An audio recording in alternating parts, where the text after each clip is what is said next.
మీరెప్పుడైనా ఇలా ఫీల్ అయ్యారా? ఎవరైనా ఏదైనా పని మీకన్నా బెస్ట్‌గా చేసినప్పుడు వాళ్ళనందరూ అప్రిషియేట్ చేస్తూ ఉంటే మీకు మనసులో కొంచెం కోపం వచ్చిందా? లేదా కంపేర్ చేసుకొని బాధగా ఫీల్ అయ్యారా? లేదా ఇలా ఎప్పుడైనా మీ లైఫ్‌లో జరిగిందా? మీరు స్కూల్‌కి వెళ్ళే పిల్లలైతే మీ ఫ్రెండ్‌కి టీచర్ చాక్లెట్ ఇచ్చినప్పుడు నాకెందుకు ఇవ్వలేదు అని ఫీల్ అయ్యారా?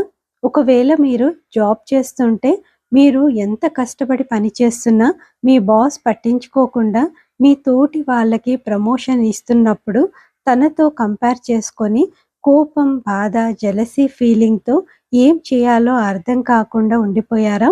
ఇలాంటి ఇంజస్టిస్ అనేది ఇప్పుడు స్టార్ట్ అవ్వలేదు.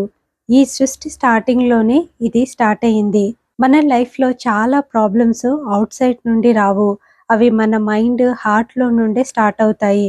ఇవి ఎలా మనల్ని డిస్ట్రాయ్ చేస్తాయో ఒక స్టోరీతో మనం తెలుసుకుందాము. ఒక పురాతన గ్రంథంలో ఇద్దరు అన్నతమ్ముళ్ళ గురించి ఒక స్టోరీ ఉంది. వాళ్ళ పేరు కయ్యను, హేబెలు. అన్న కయ్యను ఫార్మర్, తమ్ముడు హేబెలు షెపర్డ్. ఒకరోజు తమ్ముడు హేబెలు కయ్యనుతో ఇలా అంటాడు, నా బెస్ట్ షీప్‌ని దేవునికిస్తానని చెప్తాడు. తమ్ముడు హేబెలు దేవునికి గిఫ్ట్ ఇస్తున్నాడని తను కూడా ఇవ్వాలి అనుకుంటాడు. కయ్యను కూడా తను పండించిన దాంట్లో కొన్నిటిని దేవునికి ఇచ్చాడు. ఇలా ఇద్దరూ కూడా దేవునికి గిఫ్ట్స్ ఇచ్చారు. కానీ ఇక్కడ దేవుడు హేబెల్ ఇచ్చిన బెస్ట్ గిఫ్ట్‌ని సంతోషంగా యాక్సెప్ట్ చేశాడు. కానీ కయ్యూను గిఫ్ట్‌ని యాక్సెప్ట్ చేయలేదు. అప్పటి నుండే నెగెటివ్ ఫీలింగ్స్ స్టార్ట్ అయ్యాయి. కయ్యను మనసులో కోపం పెరిగిపోయింది.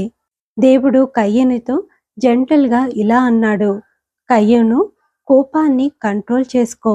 నీ హార్ట్‌ని జాగ్రత్తగా కాపాడుకో అని దేవుడు కయ్యూన్ని హెచ్చరించాడు.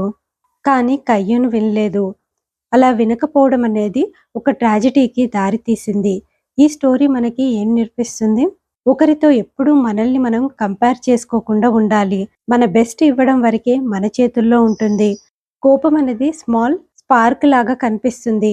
కానీ అది ఒక ఫైర్ అవ్వకుండా చూసుకోవాలి. ఇక్కడ ఒక విషయం గుర్తుపెట్టుకోవాలి. దేవుడు మన గిఫ్ట్ కన్నా మన హార్ట్‌ని చూస్తాడు. వేరే వాళ్ళు చేస్తున్నారని కాకుండా మనమేం చేయగలమో అది చేయడం పైన ఫోకస్ చేసినప్పుడు ఎలాంటి నెగటివిటీ అనేది ఉండదు. ఎప్పుడు కూడా హార్ట్‌లో ప్రేమ, శాంతి ఉండేలాగా చూసుకోవాలి. అప్పుడు మన జీవితము ఆనందంగా, అందంగా ఉంటుంది.